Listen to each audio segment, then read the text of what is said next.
ॐ अखण्डानन्दसम्बोधो वन्दनादि यस्य जायते गोविन्दं तमहं वन्दे चिदानन्दतनुं गुरुं शङ्करं शङ्कराचार्यं केशवं बादरायणं सूत्रभाष्यकृतौ वन्दे भगवन्तौ पुनः पुनः ईश्वरो गुरुरात्मेति मूर्तिभेदविभागिने व्योमवद्व्याप्तदेहाय दक्षिणामूर्तये नमः। ओम शांति शांति शांति।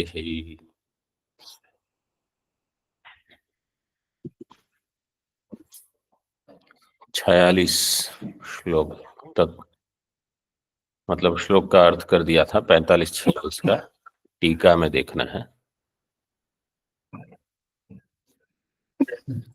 पोषकृमि का दृष्टांत लेकर गृहस्थों को अथवा अन्य किसी को भी जो बंधन हो जाता है उसका दृष्टांत बता रहे हैं। यथा कोशकृमिरात्मदेहम स्वदेहस्य गुप्तिमिच्छन् तं रक्षितुम इच्छन् तंतुभिरावेष्ट्य च आवेष्ट्य च पुनः पुनः परिवृतः सन् स्वयमेव विनिर्गन्तुम 16 पृष्ठ विनिर्गन्तुम बहिर्गन्तुम अशक्तो असमर्थः सन्। यहां तक देखा। यथा कोशकृमि जैसे ये रेशम का कीड़ा आत्मदेहम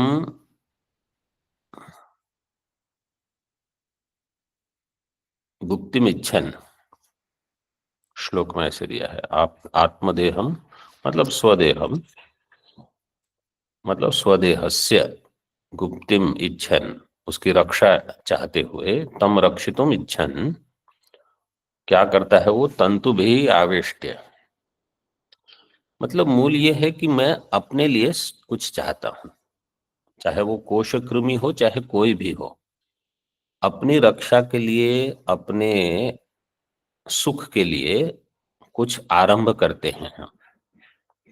कैसे तंतु भेर आवेष्ट्य आवेष्ट बार बार उसके परिवृत पुनः पुनः परिवृत सन उसके आसपास घूमते रहता है तो एक कोश बन जाता है।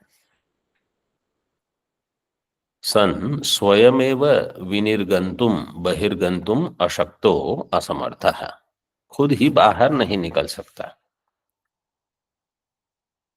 बहुत सारे ऐसे कर्म होते हैं जिसका जब हम आरंभ करते हैं तब हमको पता ही नहीं रहता कि इसका स्वरूप कितना बड़ा हो जाएगा। एक बार अंदर प्रविष्ट हो गए फिर वो कर्म सब तय करेगा कि आप कितने बजे सोओगे कितने बजे उठेगे वो कर्म बताएगा। क्योंकि अब वो कहेगा कि नहीं अभी काम पूरा नहीं हुआ है सो नहीं सकते। सुबह बोले अभी ये पूरा नहीं हुआ है जल्दी उठो। और फिर मैं कहाँ रहूंगा बोले जहां से आपको ये कर्म की पूर्ति के लिए जहां जहां जाना पड़ेगा आपको जाना पड़ेगा। आप ये नहीं कह सकते मैं यहीं बैठूंगा। तो कर्म सब तय करेगा। यही है कि आप फिर उससे निकल नहीं सकते। और ये कर्म का भी चक्र कैसा है एक थोड़ा समझो हमने उसकी शुरुआत कर दी।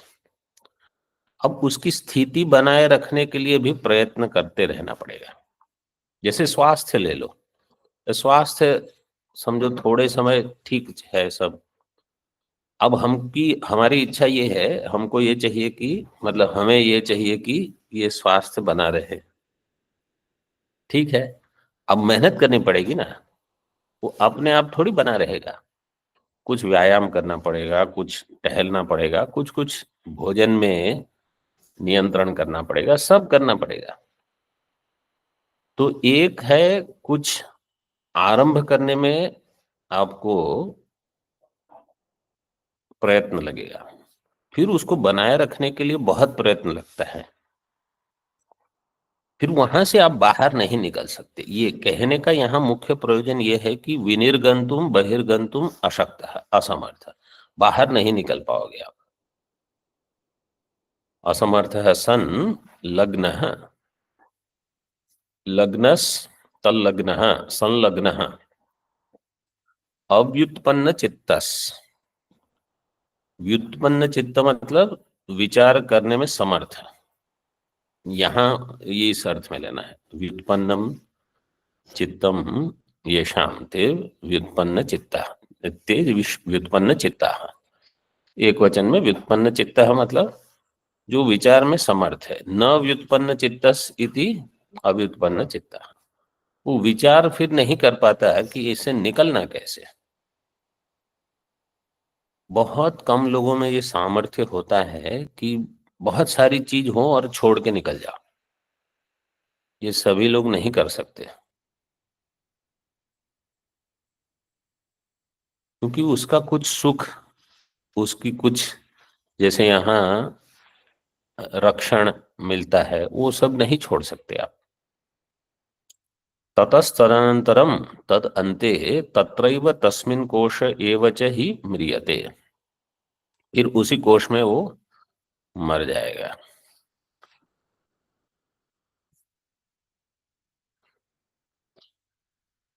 म्रियते में क्या सूत्र लगा है? ऑनलाइन कोई बोले?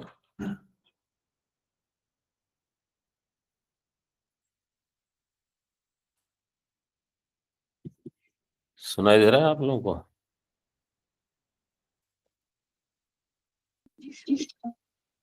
हम्म। रिंग शैंग लिंगशु, ये है सूत्र।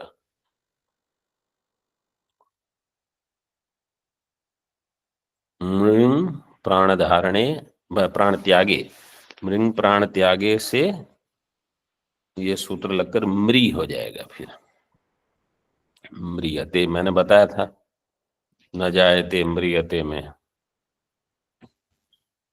अनेन दृष्टान्तम उक्त्वा दार्ष्टान्तिकं व्याचष्टे।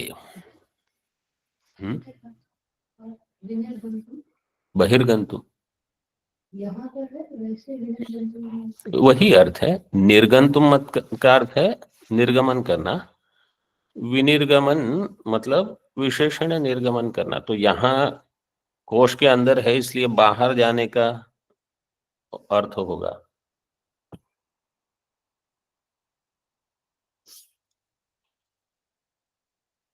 तस्मिन् कोश एव च ही म्रियते, अनेन दृष्टान्तम उक्त्वा दार्ष्टान्तिकं व्याचष्टे। ये दृष्टांत हो गया। अब दार्ष्टान्तिक क्या है इसमें? तथा गृहस्थ उत्तर कलत्र मित्र स्नेहानुबंधैर ग्रथितः सूत्रित ओतप्रोतः सन् कदापि तान् परिमुच्य त्यक्त्वा गेहात् संसार कारागृहात् गन्तुं न शक्तः परिव्राजको भवितुं न शक्तो मुधैव तत्र म्रियते। इसी प्रकार गृहस्थ पुत्र कलत्र मित्र स्नेहानुबंधै ही, इन सब से जो स्नेह है, स्नेह पाश में वो बंधा हुआ है। स्नेहानुबंधैर ग्रथिता, ग्रथिता में धातु क्या होगी?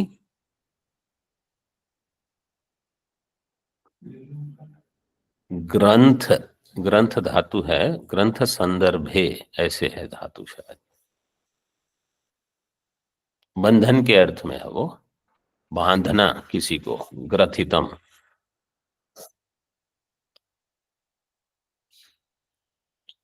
इसमें इकार किस सूत्र से आएगा? ग्रंथ में दो चीज होती है निष्ठा करने के लिए, एक तो नकार का लोप करना पड़ेगा और एक इकार आएगा। आर्ध धातु कस्य पीड़ वाला दे है, इससे इकार आ जाएगा। और नकार जो उपधा न है उसका लोप अनिदितायाम हल उपधाया इति, इससे नकार का लोप होगा, ग्रथित हो जाएगा निष्ठा करके। उसका समान अर्थ है सूत्रित। यहाँ भी सूत्र धातु से अर्ध धातु कस्य इड लगा दे। ओत प्रोतः।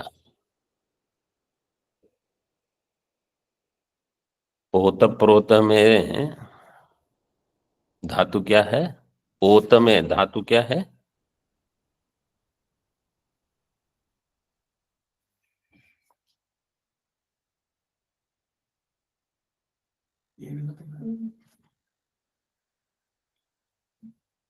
वे बंधने, उसका संप्रसारण होके निष्ठा प्रत्यय से ओत और प्रोत होगा।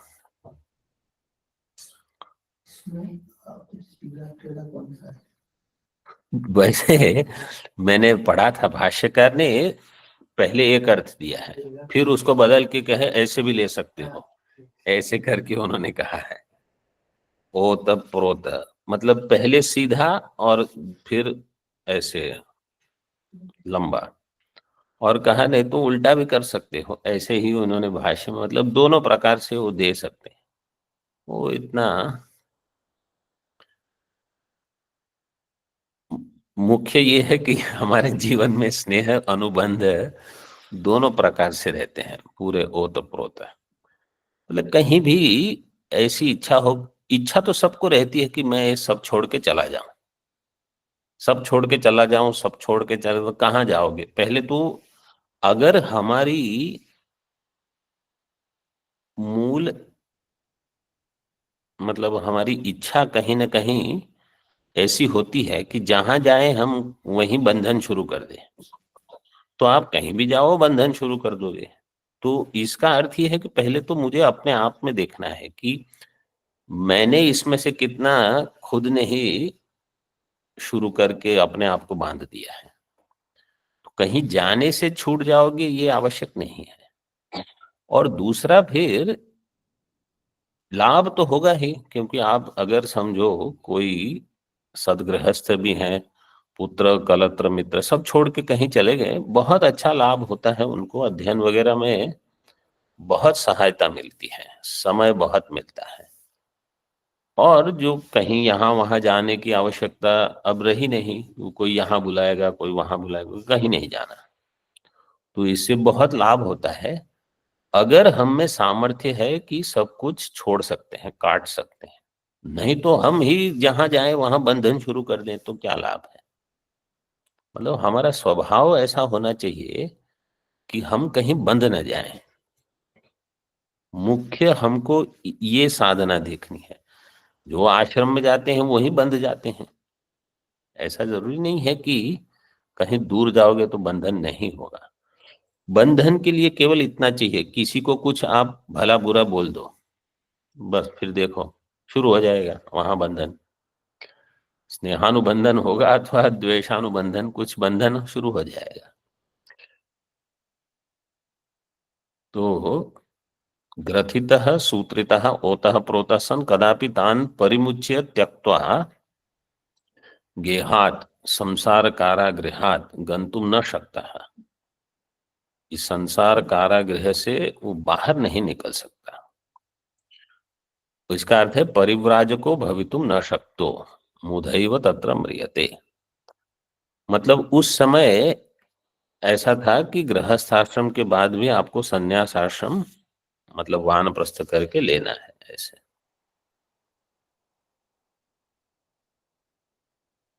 वा शब्दों अवधारणार्थे। अभी इसमें भी एक, कल मैं जैसे सोच रहा था, समझो कोई 60 की आयु तक पहुंच जाता है, कुछ नौकरी वगैरह करते हैं ये वो, फिर कहते हैं कि अब मैं मेरी सारी संपत्ति अपने पुत्र को देकर आश्रम में रहूंगा। तो आश्रम में पहुंचते पहुंचते ही आप 65 हो गए, और फिर आश्रम वाले कहेंगे कि अब यहाँ आके करोगे क्या? बोले यहाँ तो बस केवल देह त्याग करूंगा। तो पूरा जीवन भर आपने जो कमाया वो तो वहां दे के आए घर पे, और यहाँ बोले अब मेरी देखभाल कोई करेगा ये वो।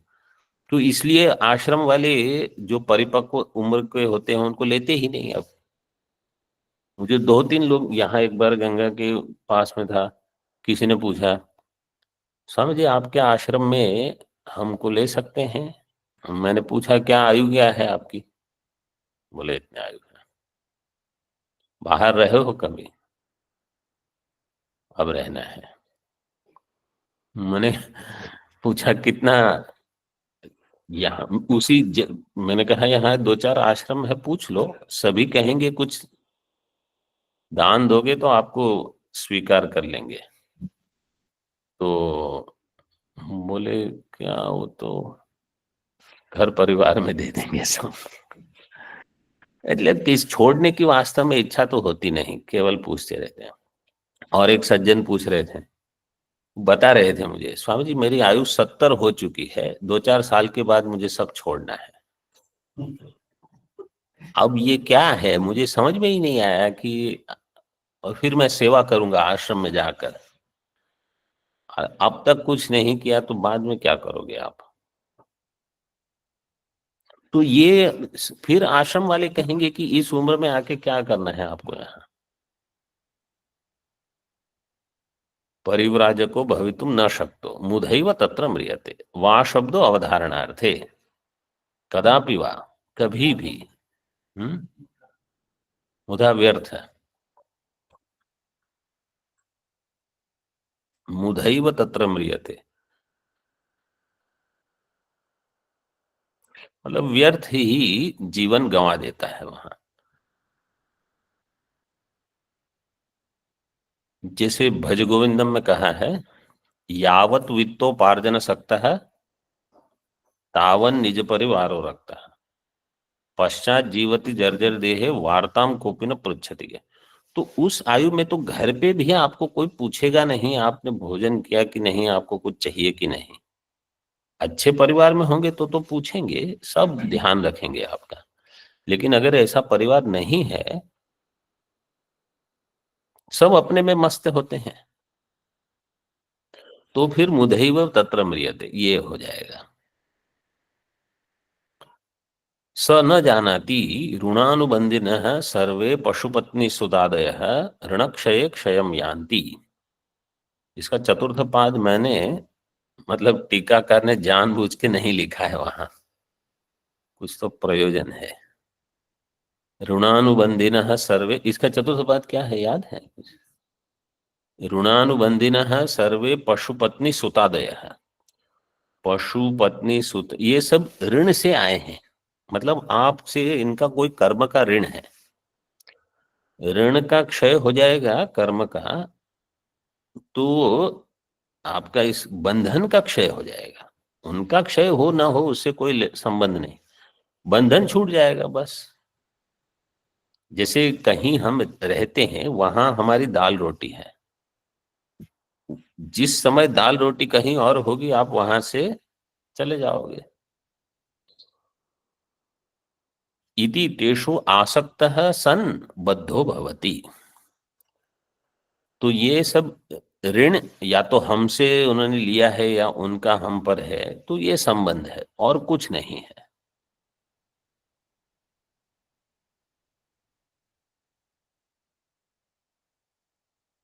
कोई एक महात्मा किसी को बोल रहे थे, इस जन्म में जो लेना है वो ले लो, अगले जन्म में बिल्कुल मत आना।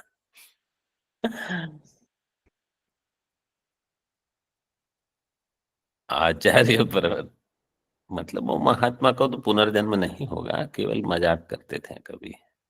कोई कोई ऐसे शिष्य होते हैं, उनको लगता है कि क्या ऋण है जिनके कारण ऐसे शिष्य मिले हैं। सोच सकते होंगे वो महात्मा तो जानते हैं सब। आचार्य परवरहि रेव उक्तम। अब भाष्यकार का श्लोक है, ये विवेक चूड़ामणि का श्लोक है। अत्रानात्मन्यहमिति मतिर्बन्ध एषोऽस्य पुंसः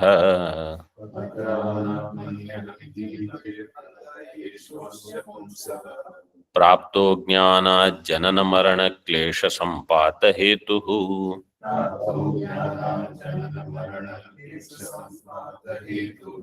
ये नैवायं वपुरिदमसत् सत्यमित्यात्मबुद्ध्या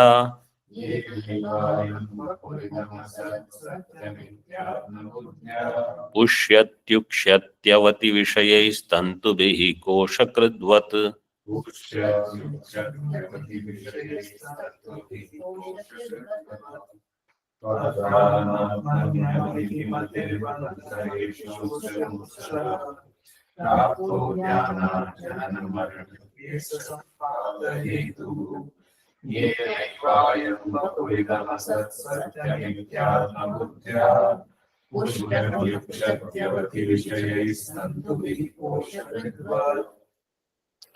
ये विवेक चूड़ामणि का है।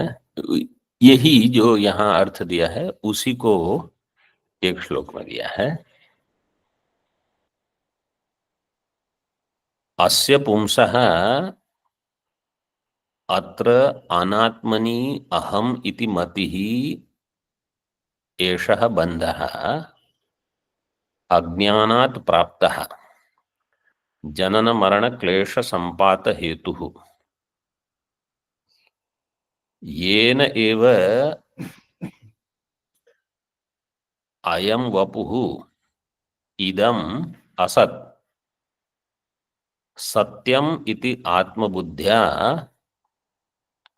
कोशकृद्वत् पुष्यति उक्षति कोशकृद्वत् तंतुभिः विषयैः पुष्यति उक्षति अवति।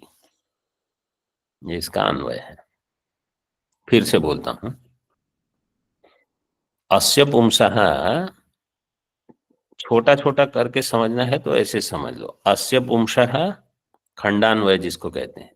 अस्य पुंसः अत्र अनात्मनि अहम इति मतिः बन्धः एषः बन्धः। इस पुरुष के लिए अनात्मा में अहम मति ये बंध है। अब ये किसी के लिए भी है, ऐसा नहीं है कि वो गृहस्थ ही हो, किसी भी अनात्मा में अहम मति यही मेरा बंध है, बंधन है एक। फिर एषः बंधः कथम प्राप्त है, तो कहा अज्ञानात् प्राप्त है। कैसे प्राप्त हुआ ये बंधन? अज्ञान से। इसका स्वरूप क्या है? जनन मरण क्लेश संपात हेतु। जनन मरण क्लेशानां संपात हेतु षष्ठी हो गई। जन्म मरण क्लेशानां संपात हेतु बंध है। बंध क्या है? जनन मरण क्लेश के संपात का हेतु। इससे क्या होता है? येन एव अयम वपुः इदम असत। इदम वपुः यद असत, ये जो शरीर, मतलब शरीर और बाकी अनात्मा भी केवल एक दृष्टांत है। जो असत वस्तु, असत का अर्थ यहाँ मिथ्या भी ले सकते हो अथवा जो अनित्य है। सत से नित्य लेकर असत को अनित्य। तो इस अनित्य वस्तु में सत्यम इति आत्मबुद्धिया, इसको सत मानकर कि यही श्रेष्ठ है, ये तो नित्य है, ऐसे विषय ही पुष्यति उक्षति अवति। विषयों के द्वारा इसका पोषण करने में लगे हुए हैं। उक्षति अवति, इसका रक्षण करना। उक्षति का अर्थ क्या होगा?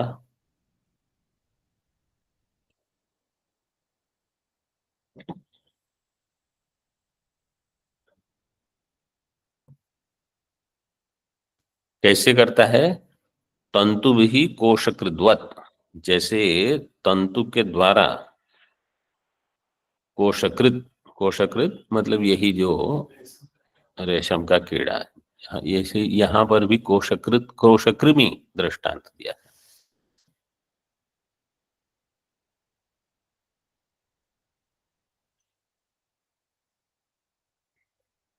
उक्षति का सेचने स्वामी।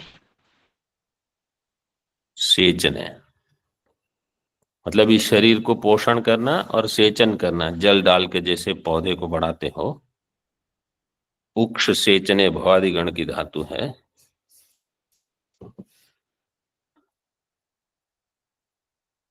उक्षति, पुष्यति, उक्षति, अवति, इसकी रक्षा करने में लगे रहते हैं हम, क्योंकि ये भावना बन गई है कि देह है तो मैं हूं, तो देह नहीं तो मेरा क्या होगा। तो छंद को भी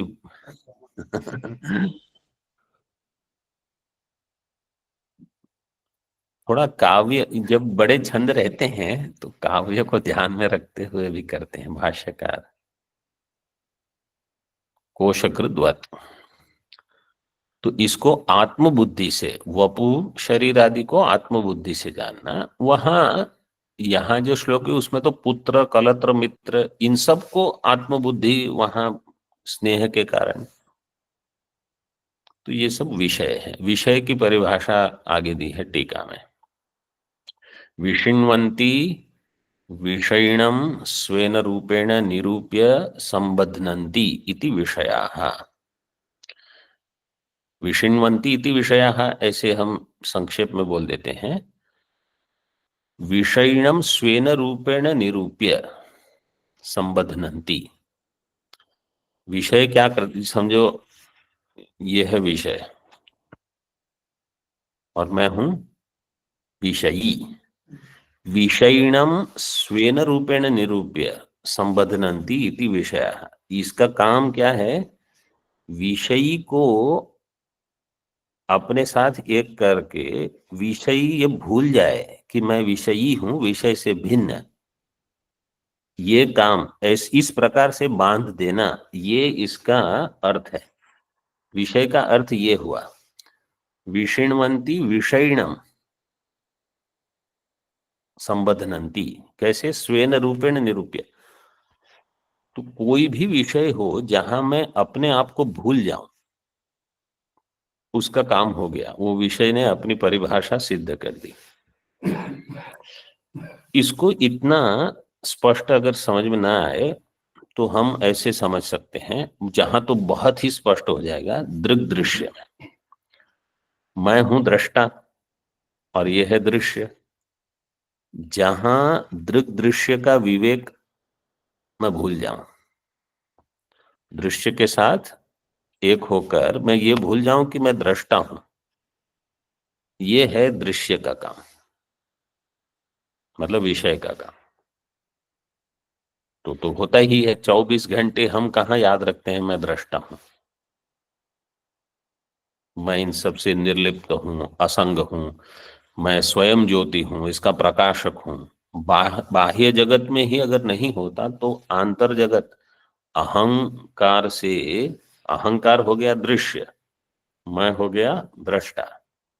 अहंकार से अपने आप को भिन्न देख के रहना, समझ के रहना, तब तो अहंकार ने मुझे नहीं बांधा, नहीं तो बस बंध गए हम। तो वो विषय है, मैं विषय हूं। यही भाष्यकार ने ब्रह्म सूत्र भाष्य का आरंभ इसी से किया। विषय विषयिणो हो, ये दो के बीच में जो अध्यास है, तो विषय है अहंकार, विषयी है आत्मा। इन दो के बीच में अध्यास के कारण हम यही भूल जाते हैं कि मैं विषयी हूं, तो विषय ने अपना काम कर लिया। वो तो बहुत सूक्ष्म है, मतलब बाहर ही कुछ देख के हम ये भूल जाते हैं कि मैं नित्य शुद्ध बुद्ध मुक्त चेतन हूं, इतना अध्ययन करने के पश्चात भी। विषय का ये काम है, तो ये बहुत समर्थ हैं अपना कार्य करने में। इसलिए बार बार दिन में थोड़े थोड़े, मतलब ये इस प्रकार के विचार अगर आते रहे कि मैं दृष्टा हूं, इससे भिन्न हूं, ये दृश्य है, कहीं अध्यास हो चुका है, अध्यास का नाश केवल ज्ञान से होगा, इस प्रकार की बुद्धि दिन में 3 4 5 बार अगर नहीं बनते रहती है, पूरा दिन हमारा ऐसे ही जाएगा जैसे सामान्य जो मनुष्य है। हम कुछ काम विशेष करेंगे लेकिन विचार में कोई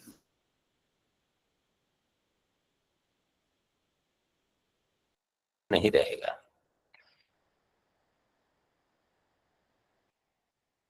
अन्य चिंतनम, अन्य कथनम, यही होते रहेगा, फिर ब्रह्माभ्यास कहाँ हुआ? जिसके लिए इस जीवन का हमने प्रयोजन सिद्ध किया है कि भाई इस जीवन में तो ये करना ही है, इसलिए तो सब छोड़ा है, तो वो तो बनते रहना चाहिए। मतलब ऐसा मैं समझता हूँ, सभी लोगों को इससे सहमत होना ये आवश्यक नहीं है, सब अपनी अपनी तरह सोच सकते हैं।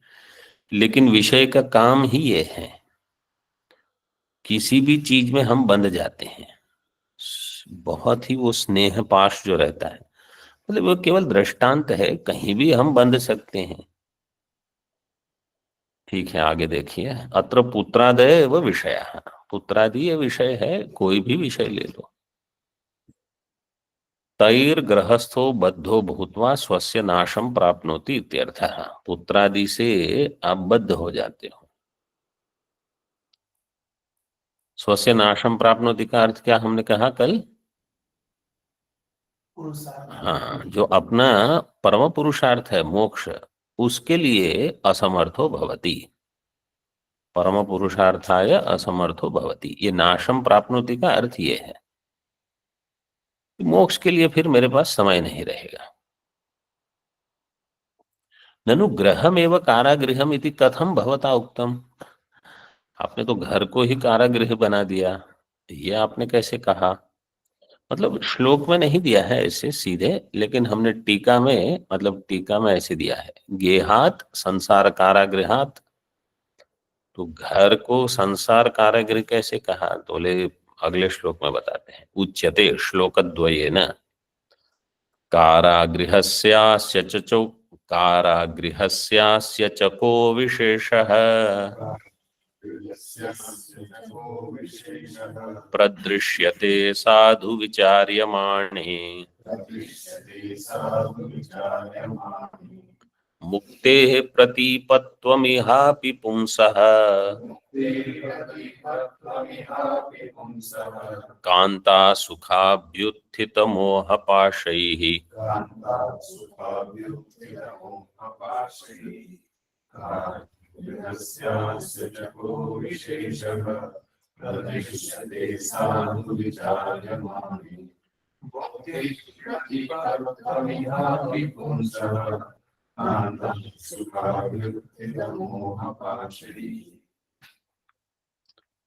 अस्य कारागृहस्य च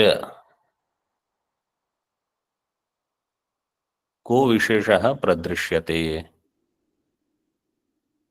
ये एक प्रश्न मतलब आक्षेप हो गया।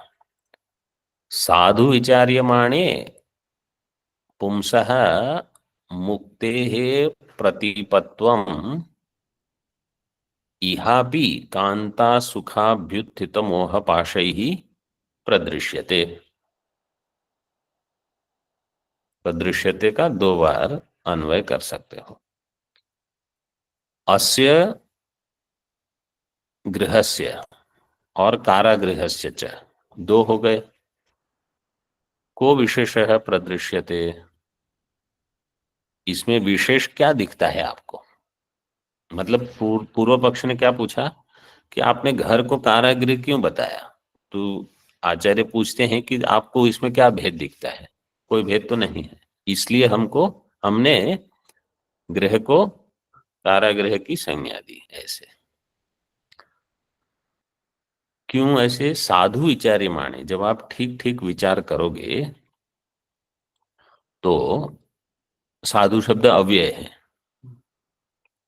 मुक्ते है प्रतिपत्वम इहापि पुंसः दृश्यते, प्रतिपत्वम का अर्थ है प्रतिबंधकत्वम, प्रतिबंध। मुक्ति में प्रतिबंध घर भी हो जाता है, जैसे कारागृह आपकी मुक्ति में प्रतिबंध है, ऐसे ये भी है। पाश क्या है इसमें? कांता सुखा मोह पाश, कांता सुख जब मिलता है, कांता मतलब पत्नी, कांता क्या? हम्म। नहीं, मैं देख रहा था इसका समास विग्रह वहां स्पष्ट नहीं दिया है।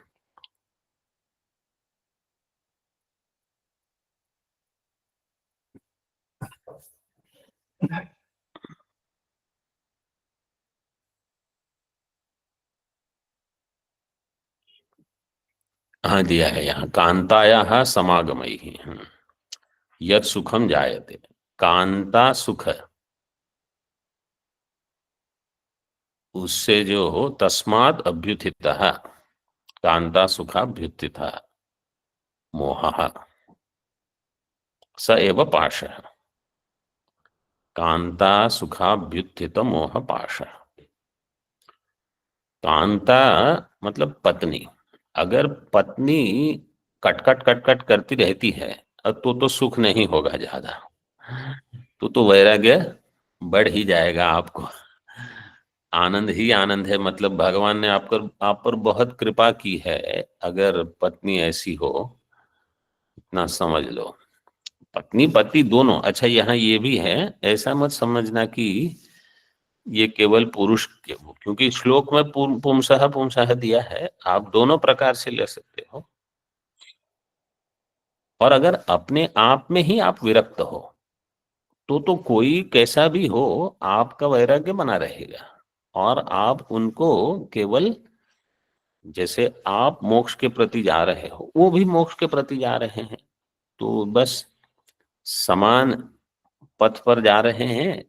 इतना जान के एक दूसरे की सहाय करके आप चले जाओ तो बहुत अच्छा है। बहुत सारे ऐसे पति पत्नी होते हैं, दोनों विरक्त होते हैं, दोनों साधना में लगे हुए होते हैं और एक दूसरे को सहाय करते हैं, लेकिन बहुत जगह ऐसा नहीं होता। फिर वहां कहीं किसी को एक में सुख मिल रहा है, इसलिए वो संसार नहीं छोड़ पा रहे हैं। उनका दृष्टांत यहाँ लिया है। कांता सुखाभ्युत्थित मोह पाशै ही इहापि प्रतिपत्वम पुंसः। इहापि मुक्ते है प्रतिपत्वम, मुक्ति में भी इन मोहपाश के कारण प्रतिबंधकत्वम, प्रातिकूल्यम हो सकता है। अब चाहे वो कांता सुख हो, चाहे अपना, मुख्य तो क्या है, शरीर सुख। अपने शरीर के लिए हम सुख चाहते हैं, वो चाहे वो सुख कांता से आए, चाहे घर से आए, चाहे संपत्ति से, परिवार से, अथवा कोई पद मिल गया, समझो समाज में कोई प्रतिष्ठा है, आपका बड़ा घर है, ये सब घर छोड़ के मैं आश्रम जाऊंगा तो मेरी कुटिया कितनी बड़ी होगी। आश्रम जितना बड़ा है उससे बड़ी तो मेरा घर है यहाँ। तो फिर उनको लगता है कि कैसे जा सकते हैं। ठीक है, मैं देखो, साधु विचार्यमाणे सम्यक चिंतिते अस्य गृहस्य कारागृहस्य च को विशेष। ठीक ठीक अगर विचार करो कि इस घर में और कारागृह में क्या भेद है, विशेष तो भेद है। यदा विवेकी जनैः ही सम्यक चिंत्यते तदा भेदः कुत्र प्रदृश्यते। इह गृहेपि, अब इसका अनुवाद की आवश्यकता नहीं है, विवेकी जनैः ही अगर ठीक ठीक चिंतन किया जाए तो घर भी बंधन के जैसा ही लगेगा। इह गृहेपि पुंसः पुरुषस्य कांता सुखाभ्युत्थित मोह पाशैः कांतायाः समागमैर्यत् सुखं जायते तत् कांता समागम सुखम कांता सुखम। मध्यम पद लोपी समास करके, कांता सुखम तस्माद अभ्युत्थितः कांता सुखाभ्युत्थिता उदितो मोह। कांता सुख से अभ्युत्थित जो उदित मोह है, कांता सुख सा तो भोजन, बहुत लोगों को ये भोजन का भी बहुत रहता है कि हमारे प्रकार का भोजन बनना चाहिए। कहाँ भी बहुत उनकी भोजन में कुछ रस ही नहीं है, ऐसा लगता है किसी किसी को। अब जो मिला वो चुपचाप खा लेना है, साधन पंचकम में पढ़ते तो हैं हम, विधिवशात प्राप्तेन संतुष्यताम, और क्या ये इसको स्वाद्वन्नम न तु याच्यताम, इसको औषधि के ले जैसे लेना। पहली पंक्ति क्या है? भिक्षौषधम भोज्य, हाँ, व्याधिश्च चिकित्स्यताम प्रतिदिनम भिक्षौषधम भोज्य। भिक्षा औषध है, औषध में आप कहीं पूछते हो क्या ये लाल दवाई क्यों है, पीली क्यों नहीं है, नीली क्यों, जो मिला वो खा ले बस। तो ऐसे ही किसी किसी को तो भोजन का बहत ये रहता है कि भाई इसमें कुछ स्वाद नहीं है, इसमें ये नहीं वो नहीं, आश्रम का तो उनको भोजन ही ठीक नहीं लगेगा। तो इसलिए वो अचार इतना बड़ा साथ में ही रखते हैं, जहां भी जाएंगे वो उसका स्वाद कुछ भी हो, अपना स्वाद उसमें डाल के वही खाएंगे। उनको पूछो इसमें क्या है, बोले उसमें जो भी हो, हमारे आचार में जो है हमको तो उसी का स्वाद ले रहे हैं हम। बहुत होते हैं ऐसे। तस्मादभ्युत्थितः कांता सुखाभ्युत्थित उदितो मोहः, कांता सुखाभ्युत्थित मोहः स एव पाश है, यही पाश है रज्जु। उसमें वो ये है,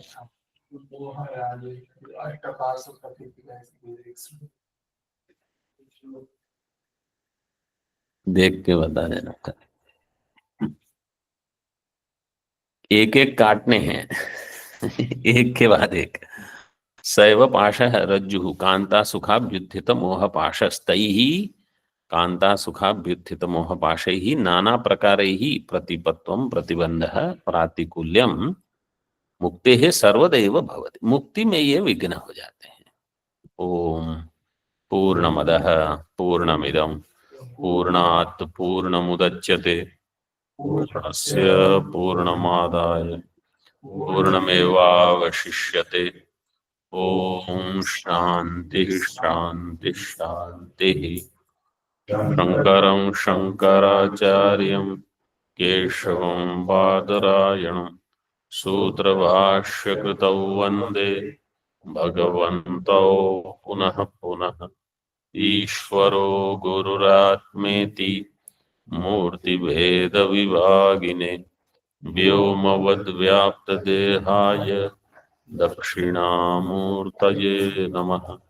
ओम शांति शांति शांति।